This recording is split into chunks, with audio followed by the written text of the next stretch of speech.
Primero de Samuel capítulo 7, 1 al 17. No lo vamos a leer nuevamente. Y puse por título, copiando un poco el versículo 12. Hasta aquí nos ayudó el Señor. Hasta aquí nos ayudó el Señor. ¿Es un eslogan? Puede ser un eslogan, ¿no? Una frase cliché. ¿O realmente una expresión de fe? Espero que sea una expresión de fe y de reconocimiento de Dios en nuestras vidas. De reconocimiento de Dios en nuestras vidas. Hasta aquí nos ayudó Jehová. Hasta aquí nos ha ayudado el Señor. Es una expresión que hizo este hombre de Dios, Samuel. Un hombre que era fiel a Dios. Un hombre que en el capítulo 3 de este libro nos recuerda quién era Samuel, que dice allí que Samuel era un joven que ministraba a Jehová en presencia de Elí, el sacerdote. Y la palabra dice de Jehová escaseaba en aquellos días, no había visión con frecuencia. Y el mismo versículo 19 del capítulo 3 dice, y creció Samuel. Y Jehová estaba, es indispensable, hermano, de quien habla la palabra. Y Jehová estaba con él. Y no dejó caer a tierra ninguna de sus palabras.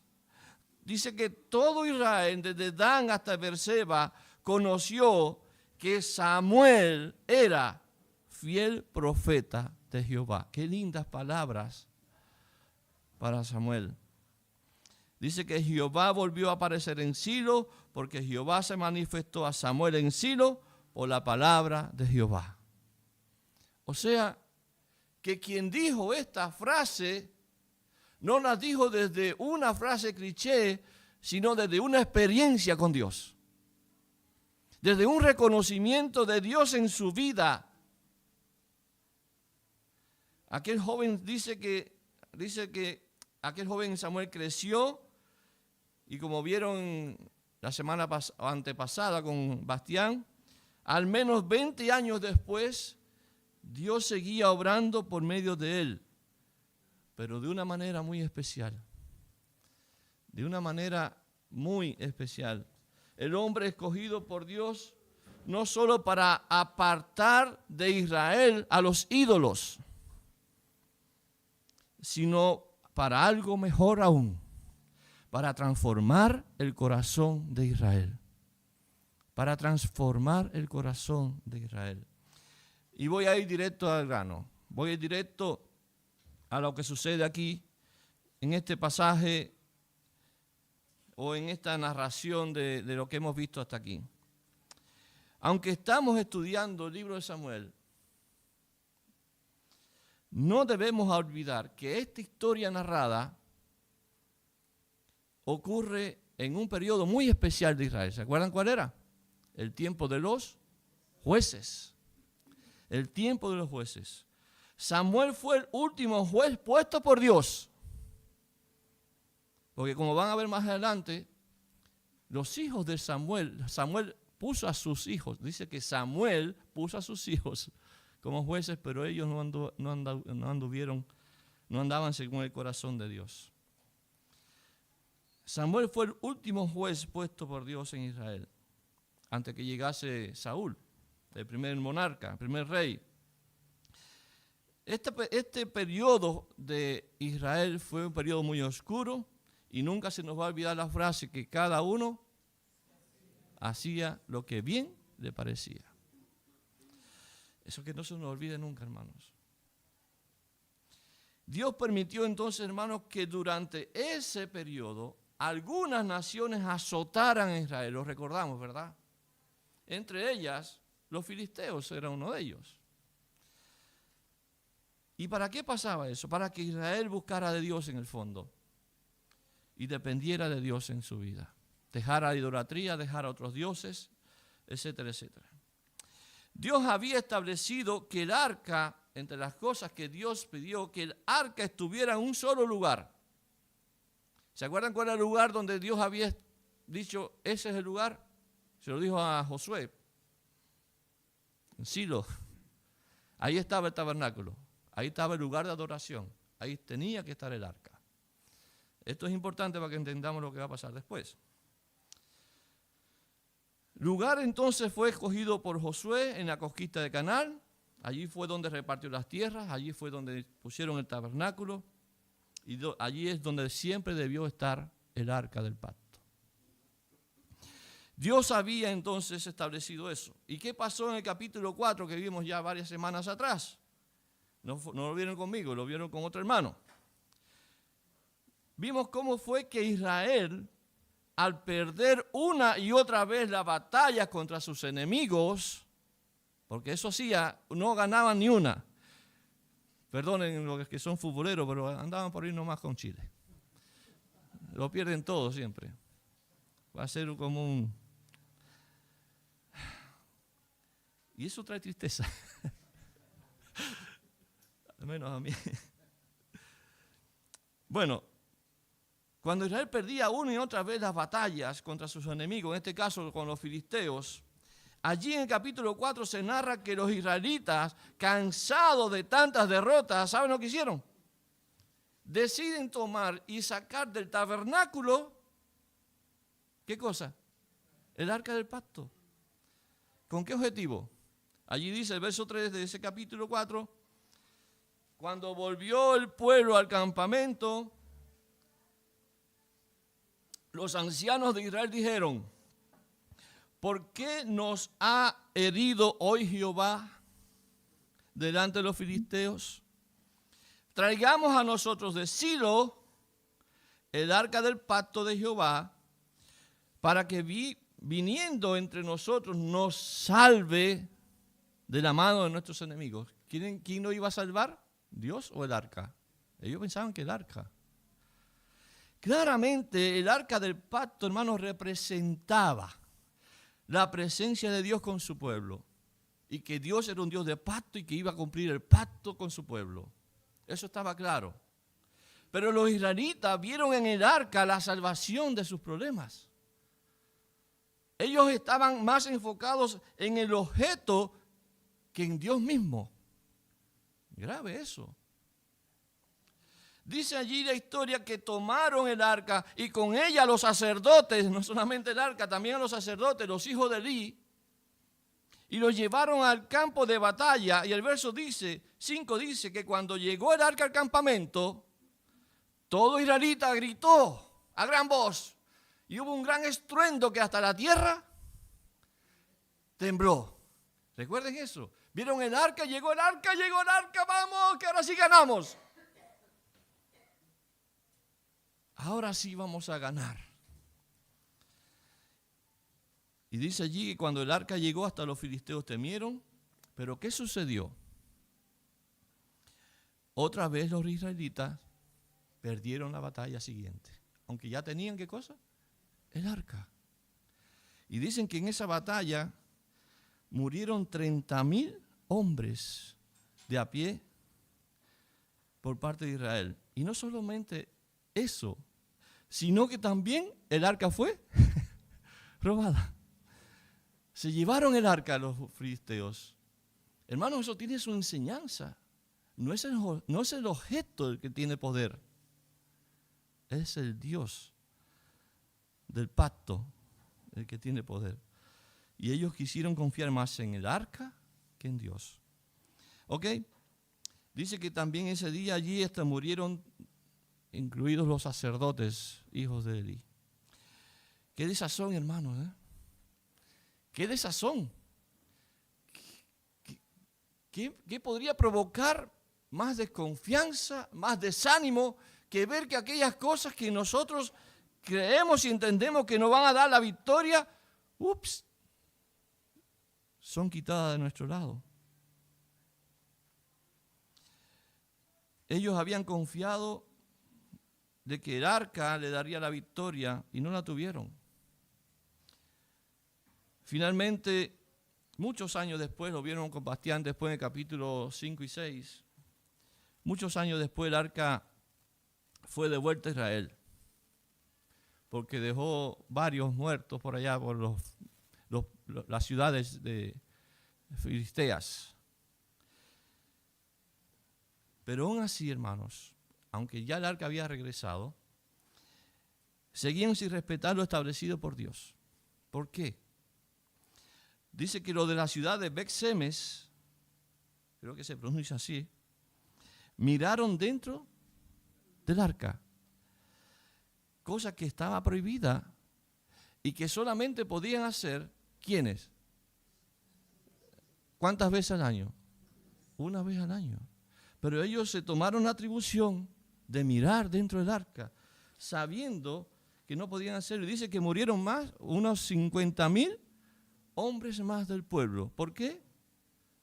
No fue en batalla, fue por la desobediencia. Abrumados entonces por lo sucedido, por tanta muerte, ceden el arca de ese pueblo de Israel a otro pueblo de Israel, Kiriat Jearim. Y allí reposó el arca, dice, del pacto por 20 años más. Esa es la historia, ese es el contexto de lo que estamos llegando aquí ahora al capítulo 7. Y dice que en todos esos años, dice que Israel, toda la casa de Israel, lamentaba. Estaba entristecida porque no veían victoria. Eran derrotas, era calamidad, era desobediencia, era pecado, y así estaba Israel, y sin embargo Dios usó a Samuel para cambiar la desdicha de Israel, para transformar su lamento en victoria, pero no de la misma manera, sino a la manera de Dios. Y puse por título el mensaje de hoy así: hasta aquí nos ayudó Jehová. Y quiero desarrollar al menos 3 puntos, entendiendo ya el contexto que hasta aquí llegó. 3 puntos del capítulo 7. Primero, la necesaria transformación del corazón.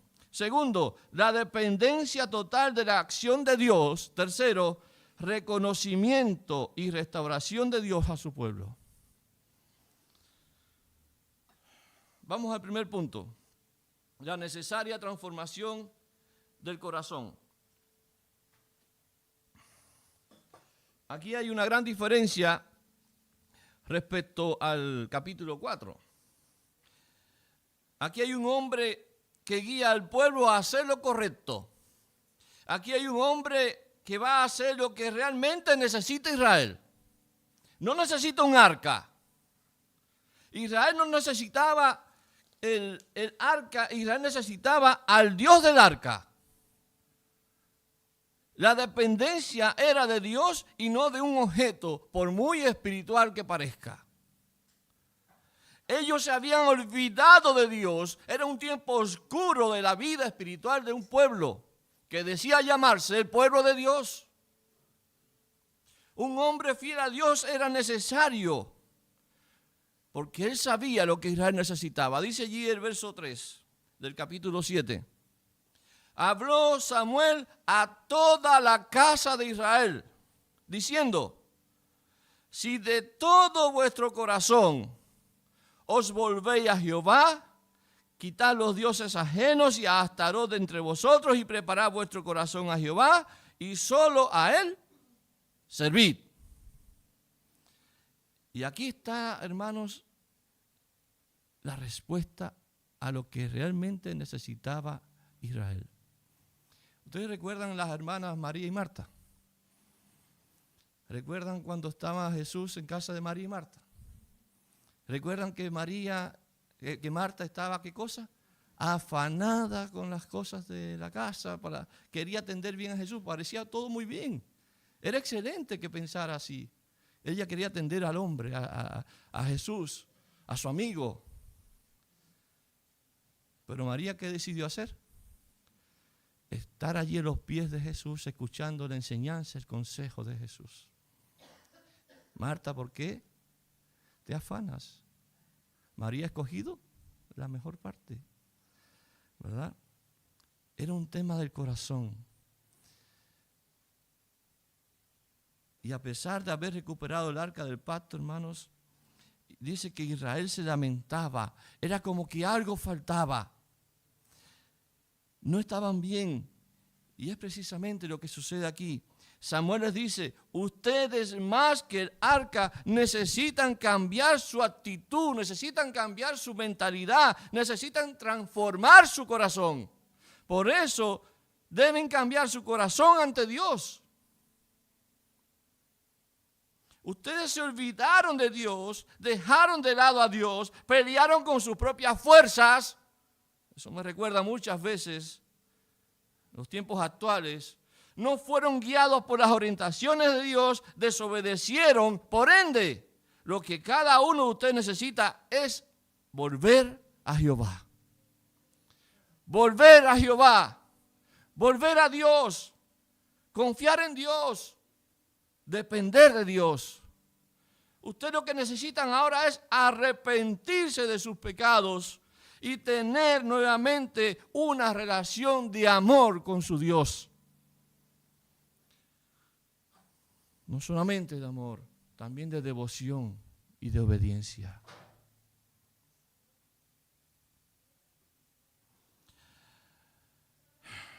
Todo empieza por ahí, hermanos. Todo empieza por ahí. Toda relación con Dios empieza por el arrepentimiento, por nuestra maldad, por nuestro pecado, por haberlo dejado de lado. Todo empieza por ahí, por el corazón, por el interior. Dice un pasaje en la Escritura, y no recuerdo la cita, sobre toda cosa guardada. Guarda tu corazón, porque de él mana la vida. Hermanos, todo empieza por la profundidad de la vida de cada israelita. Por el interior, necesitaban cambiar sus vidas, su corazón debía estar alineado a la dependencia de Dios, su corazón necesitaba estar alineado a honrar a Dios, pero no lo estuvo hasta ese momento, hasta ese instante. Israel necesitaba volver a sentirse seguro, necesitaban sentirse en paz, necesitaban sentir protección. Necesitaban a Dios para conseguirlo. Y la única manera es derramar el corazón ante Dios. No había otra opción. ¿De qué manera? ¿Usted ha inventado alguna manera de hacerlo? ¿Hay alguna otra manera de vivir una vida consagrada a Dios que teniendo una relación con Dios? Pero muchos creen que hay otra manera. Algunos creen que solamente viniendo a la iglesia estamos listos con Dios. Por ejemplo. Hermanos, eso era lo primero, lo que Israel necesitaba y Samuel lo sabía porque era un hombre fiel de Dios que vivía de la palabra de Dios. Volveos a Dios, vuelve a mirar a Dios. Después de eso viene un resultado del cambio en el corazón. Dice así. Un resultado. ¿Qué es lo que dice Samuel después? Si de todo vuestro corazón os volvéis a Jehová. Dice que tiene que hacer después. Quitar. Sí, porque cuando uno entrega su corazón al Señor, pero aún mantiene las cosas que lo ataban ahí a su lado, ¿qué va a pasar? ¿Qué va a pasar con mi vida espiritual? Sí, yo anhelo, yo me arrepiento de mis pecados, pero aún sigo atado a cosas que mantengo no solamente en mi casa, también en mi corazón, que creo que son más importantes que Dios y a las cuales doy más importancia que a Dios mismo. Ellos tenían que quitar, como dice la palabra, quita todo peso de pecado que no te deja avanzar en tu vida cristiana. Lo dice en otras palabras el pasaje. Hermanos, quita todo aquello que ahora estorba tu relación con Dios. Eso dijo Samuel. Quita todo obstáculo que no te deja mirar a Dios. Todo obstáculo que no te deja mirar a Dios, al Dios todopoderoso, santo y temible, al que nosotros cantamos, te exalto, Señor. Hay cosas que obstruyen la vista de Dios. Quítalas, Israel. ¿Y qué eran esas cosas? Los ídolos. Los ídolos. ¿Cómo puedes mirar a Dios si tienes delante de ti un muro lleno de ídolos? Un muro lleno de ídolos. Si tienes toda tu confianza puesta en un objeto o en una persona o en ti misma o en ti mismo. Dice allí, quita los dioses ajenos, quítalos y abre tu corazón a Dios. Despeja el camino, despeja tu mirada y podrás ver a Dios en tu corazón. Dice allí también, vuelve a tu corazón a Dios, quita todo aquello que estorba y solo a Él sirve. Solo a Él sirve. Solo el Señor. ¿Por qué servir a Dios? Porque Él es nuestro Señor. Solo Él será tu Señor, no nada ni nadie. Pon tu mirada solo en tu Señor y somete a Él tu voluntad. No al pecado, no a los ídolos. Qué gran consejo, ¿no? No se me distraigan, porque yo sé que están sucediendo cosas que no podemos distraernos. Y yo soy el primero que estoy...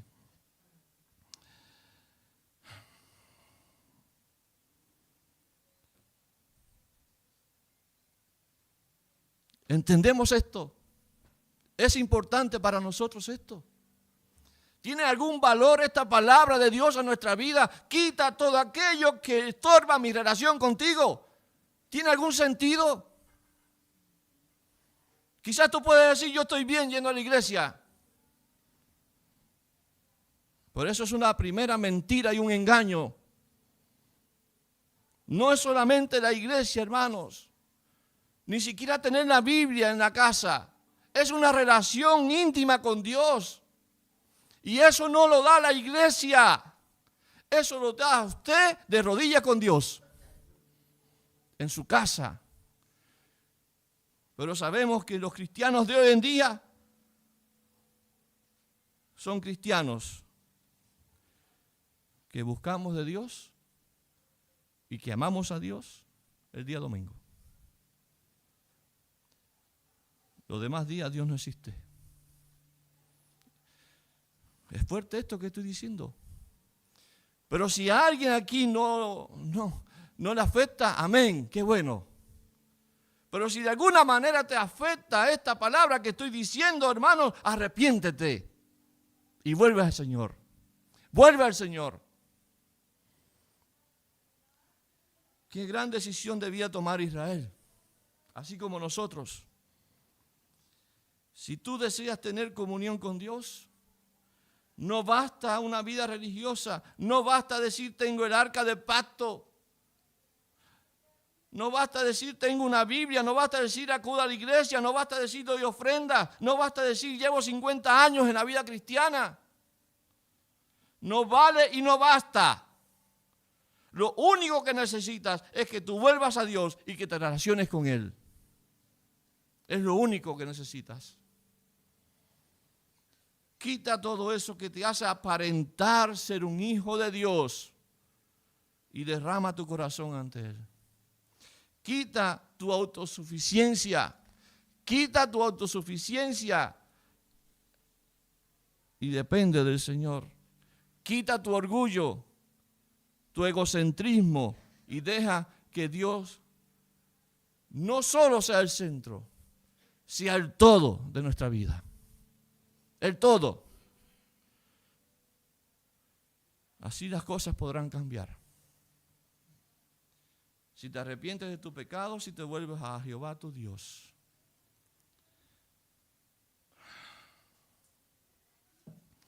¿Qué fue lo que hicieron los israelitas al escuchar esa exhortación del profeta Samuel? Tenía que haber una reacción. Tenía que haber una reacción, hermanos. Cuando hay una exhortación de esta manera, tiene que haber una reacción. La tuvo que haber en Israel y la tiene que haber en nuestras vidas también. Verso 4 al 6.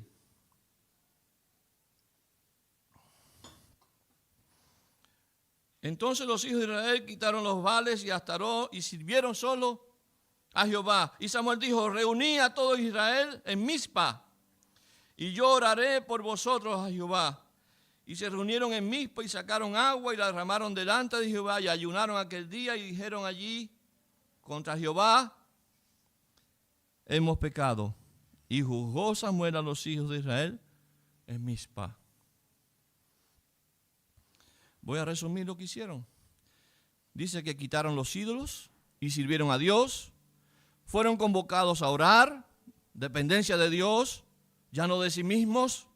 Lloraron y lamentaron, derramaron agua como expresión de tristeza por el pecado y a su vez ofrecían a Dios en su corazón. Necesitaban a Dios, eso es lo que estaban diciendo, necesitamos de ti. Y este es un simbolismo de regar agua porque no podemos tomar nuestro llanto y expresarlo de esa manera. Fue como el llanto de Jeremías que tuvo cuando vio a tantas personas que morían cuando Israel fue sitiado. En Lamentaciones capítulo 2 está ese pasaje. Dice que allí derramaron agua como símbolo de dolor, de tristeza, de llanto. 2:19 creo que es, por si alguien quiere buscarlo. Dice que ayunaron a causa del pecado, pidieron perdón, reconocieron el pecado. Y dice que recibieron allí la justicia de Dios por medio de Samuel. Hermanos, podríamos decir que aquí comienza un nuevo Israel.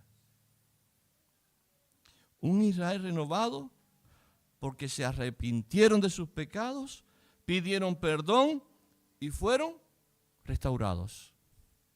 El corazón de Israel fue lavado. Amén. Fue lavado. Como compartía hoy día con los hermanos estaban en la clase de bautismo, les recordé 2 Corintios 5:17, de modo que si alguno está en Cristo, nueva criatura, las cosas viejas pasaron, aquí todas son hechas nuevas. Y aquí hay un nuevo Israel, una nueva criatura, espiritualmente hablando, ¿no? Vamos al punto 2. La dependencia total de la acción de Dios. La dependencia total de la acción de Dios. Los de Israel actuaban por ellos mismos, así lo hacían. Así lo vimos en los capítulos anteriores, y sin embargo ahora ellos habían cambiado su parecer y también su accionar. Ahora ellos dependerán de Dios. Ahora ellos dependerán de Dios, de lo que Dios pueda hacer a su favor. No andar buscando soluciones salomónicas, por usar un término al menos que usamos en este país, ¿verdad? Y para ello, a pesar del miedo de los enemigos que tenían, porque tenían miedo de los filisteos, porque era un ejército muy numeroso y grande, bien preparado, los filisteos los asediaban. Aún así, ellos pidieron a Samuel, dice, no deje Samuel de clamar por Israel. No dejes de clamar por nosotros. Eso es vida espiritual. Eso es dependencia de Dios. Qué hermoso, hermanos. Anteriormente hacían lo que bien les parecía y ahora estaban dependiendo 100% de la guía y de la protección de Dios. ¿Cómo pudo cambiar a alguien así? ¿Cómo puede cambiar a alguien así? Entregando su corazón a Dios. No hay otra manera. Y eso ya lo hicieron. Y dejaron y quitaron todo aquello que estorbaba su relación con Dios. Y ahora, antes de ir a la batalla, están diciendo, Samuel, clama por nosotros. Queremos la bendición de Dios. No ceses de clamar por nosotros a Jehová nuestro Dios. Amén. A Jehová nuestro Dios. Se habían olvidado de él, pero ahora dice, es nuestro Dios, para que nos guarde de la mano de los filisteos. No ceses de orar. Queremos la bendición, queremos la protección de Dios. Entonces la solución es, clama a Dios. Yo no sé cuándo fue la última vez que clamaste a Dios. Así, de verdad, donde estabas tú y Dios solos, a Él. Y Jehová oyó. Ahora los que estamos en la reunión de oración van a entender que no es en vano orar por los nuestros. Que no es en vano orar por nuestros hermanos. Y que tenemos necesidad de que más hermanos oremos unos por otros y dependamos unos por otros, porque esta es vida cristiana. Samuel ahora no solo clamó a Dios, sino que hizo un sacrificio expiatorio. Un simbolismo de perdón de los pecados. ¿Y qué vemos ahí? En ese versículo, y Samuel, verso 9, y Samuel tomó un cordero, dice, de leche. Era un corderito. Y lo sacrificó entero en holocausto. Recuerden que cuando se hacían sacrificios, sobre todo de animales más grandes, ¿qué pasaba con aquellas ofrendas? Las ofrendas eran unas dadas al holocausto, se quemaba, otra era dada a los levitas y otro pertenecía a las familias que ofrecían el sacrificio. Y en este caso dice aquí que el corderito fue todo holocausto. No había para más nadie. Todo. Un detalle solamente que quiero reflejar.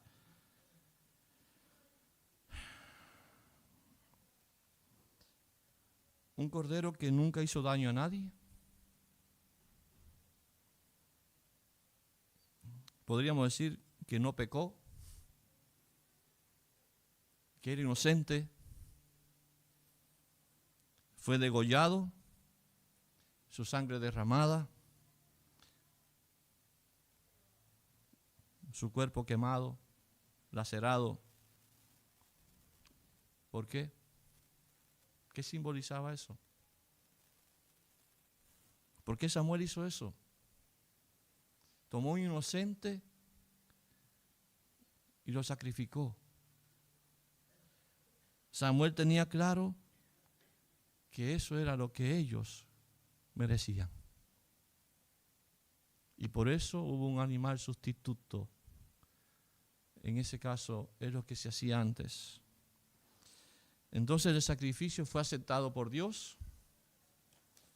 Y dice que Jehová oyó el clamor de Samuel. Hermanos, esto es una representación de lo que Cristo hizo por nosotros. ¿Lo pensó? Tal como Israel, nosotros, cada uno de nosotros, todos nosotros, estábamos muertos en delitos y pecados. Todos. Tú y yo merecíamos esa suerte de ese corderito. Tú y yo merecíamos la muerte, como dice Romanos 6:23. Porque la paga del pecado es muerte. Mas el regalo o la dádiva de Dios es vida eterna en Cristo Jesús. Eso es lo que merecíamos, la muerte.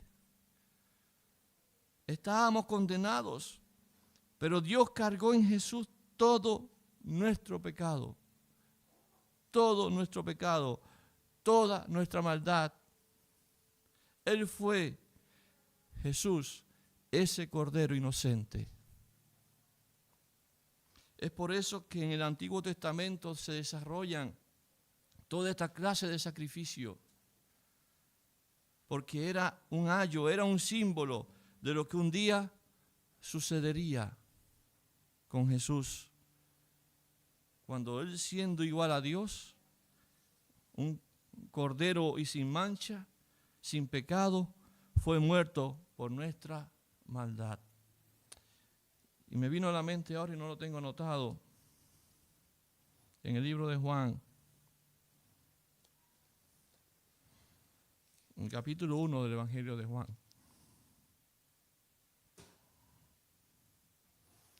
Verso 29, que dice: el siguiente día vino Juan a Jesús. Vio Juan a Jesús que venía a él. El siguiente día vio Juan a Jesús, Juan el Bautista, que veía a Jesús. Venía a él y dijo: he aquí, ¿qué cosa?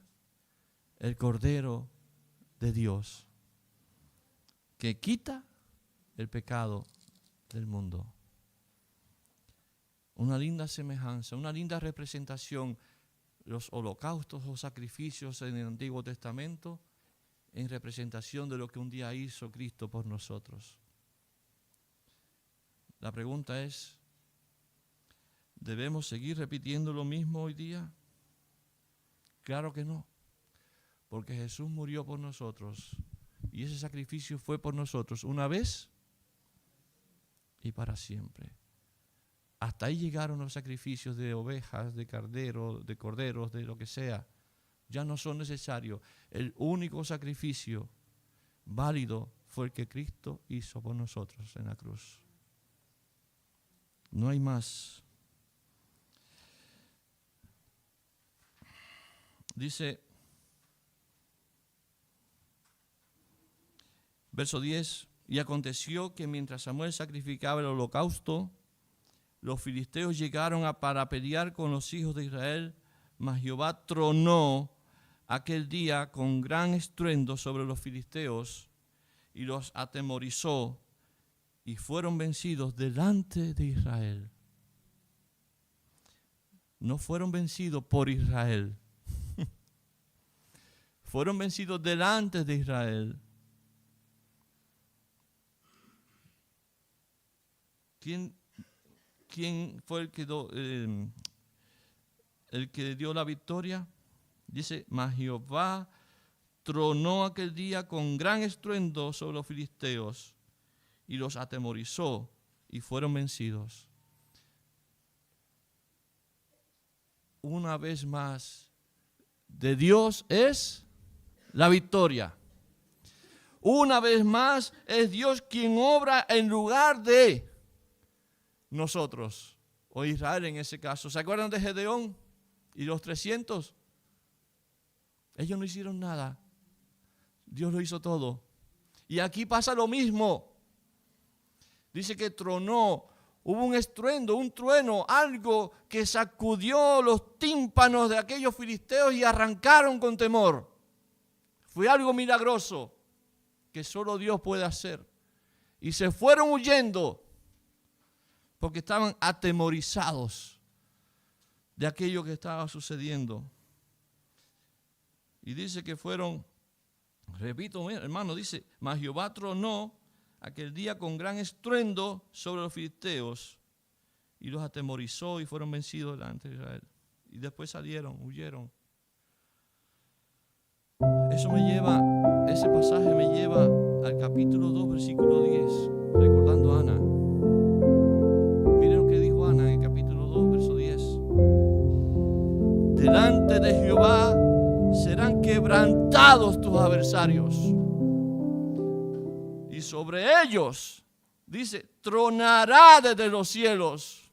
Sobre los adversarios, Jehová juzgará los confines de la tierra, dará poder a su rey y exaltará el poderío de su ungido. Ana lo tenía claro.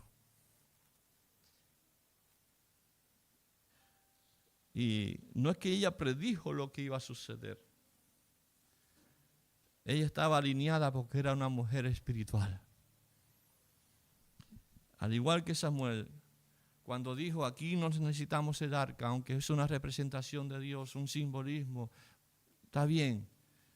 Pero lo que necesitamos nosotros es entregar nuestro corazón a Dios. Solamente un hombre y una mujer espiritual pueden determinar esas cosas que muchos no pueden. Por ese punto, reconocimiento y restauración de Dios a su pueblo.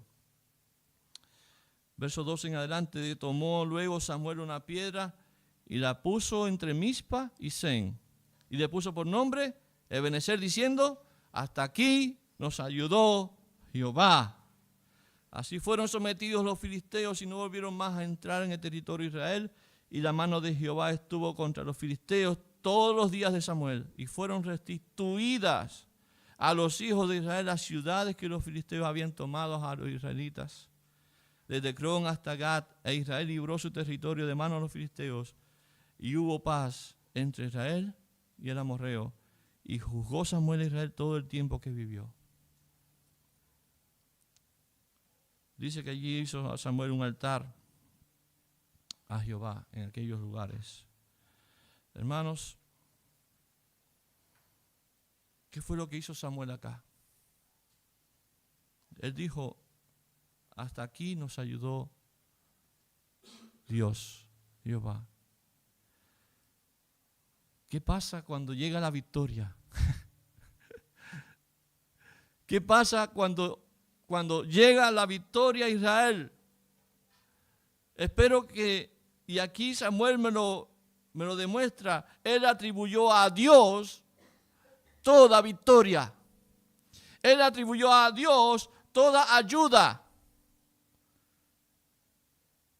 Él atribuyó a Dios todo aquello que estaba sucediendo y que era bueno ahora delante de Dios en Israel. Hasta aquí nos ayudó el Señor. Es una palabra bonita, hermosa, recordarla, mencionarla incluso es bonito y nos da como un espíritu de algo así como fuerzas. Nos da ánimo solamente decirla. Hasta aquí nos ayudó el Señor, pero detrás de ello hay algo más, que es el pleno reconocimiento de Dios en nuestra vida, en todo momento, en todo lugar, en todo hecho, en toda ocasión. Sea difícil o sea buena. Porque ese es el punto. El Señor nos ayudó, incluso en la derrota, podría haber dicho Samuel. Y no solamente eso, cuando ocurre que reconocemos a Dios, cuando ocurre todo lo que sucedió en el primer punto, de que entregamos el corazón, de que nos arrepentimos de pecados, de que volvemos la mirada al Señor, de que quitamos los ídolos de nuestras vidas, todo obstáculo que hay en nuestra vida, la relación es restaurada. Dice allí que fueron restituidas a los hijos de Israel todas aquellas cosas que le pertenecían y que los filisteos le habían quitado. Y dice además que hubo paz, y al final dice, y juzgó Samuel y hubo justicia en Israel. Hermanos, ¿qué pasa con nuestra vida espiritual?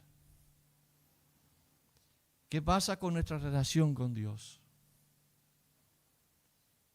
Hoy en día se nos ha dicho estas palabras que fueron escritas miles y miles de años atrás.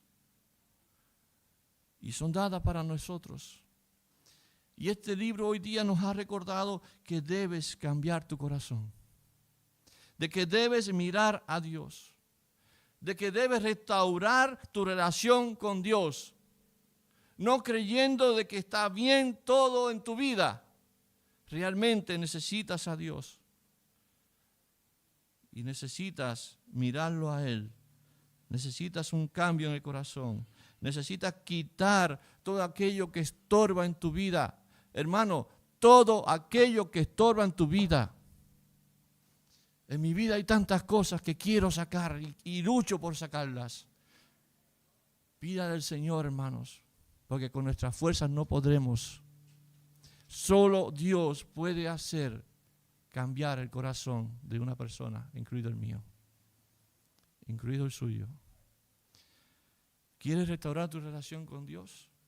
Arrepiéntete de tus pecados, como lo hizo Israel. Reconoce que pecaste, arrepiéntete por tu pecado y entonces clama a Él y derrama tu corazón ante Él. Y Él dice, como lo mismo pasó con Samuel, dice, Samuel clamó y Jehová oyó. ¿Quieres que Dios te escuche? ¿Quieres que Dios haga por ti? Pero tú no haces nada por Dios. Tienes que hacerlo. Principalmente, derrama tu corazón ante Él. Por último, el Señor Jesucristo fue ese cordero que fue inmolado, como dijo Isaías, el profeta, en el capítulo 53, que fue inmolado, que fue partido por nosotros. Él es la representación de ese sacrificio que aparece en este pasaje y de todos los sacrificios habidos por haber en el Antiguo Testamento. Él es el cordero inmolado que quita el pecado de todos nosotros. Él murió, pero también resucitó en plena victoria para que hoy día tú y yo tengamos la libertad de ir delante de Él y también tengamos un día, un lugar en la herencia que Él nos tiene preparada en los cielos.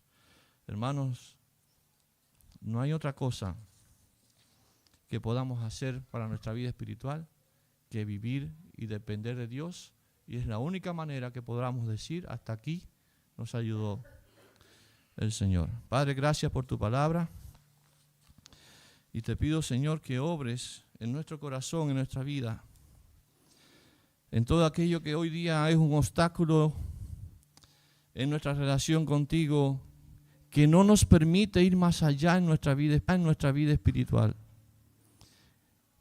Tantos obstáculos que muchas veces no podemos, de tal manera que derramemos nuestro corazón delante de ti.